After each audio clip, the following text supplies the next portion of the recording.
برای رسیدن به موفقیت ما به 2 تا موضوع نیاز داریم. اولی عزت نفس و دومی اعتماد به نفس. حالا فرق این 2 تا چی هست؟ عزت نفس یعنی اینکه من خودم رو قبول دارم که لایق نعمت‌ها در این جهان هستم یا نه.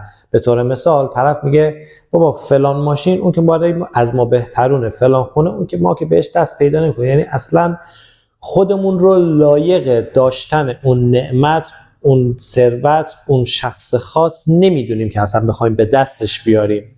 عزت نفس یعنی اینکه خودمون رو به عنوان اشرف مخلوقات، به عنوان کسی که اومده توی این جهان نعمت‌ها رو استفاده کنه قبول داشته باشیم و خودمون رو دوست داشته باشیم.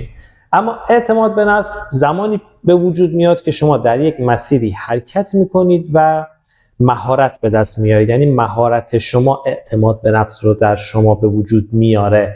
به طور مثال زمانی که یک شخص به طور مثال رانندگی کم کم مهارت به دست میاره، خب دیگه کم کم برای خودش میشینه پشت فرمون با تلفن صحبت میکنه، با بغلیش صحبت میکنه، اون مهارت رو به دست میاره، اعتماد به نفسش توی رانندگی عالی میشه.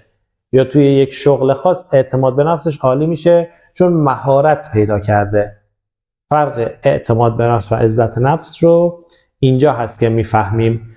پس اول ما باید عزت نفسمون رو درست کنیم، یعنی خودمون رو دوست داشته باشیم، به عنوان اشرف مخلوقات بپذیریم، قبول کنیم که نعمت‌ها در این جهان برای ما به وجود اومده و بعد حرکت کنیم در مسیر موفقیت.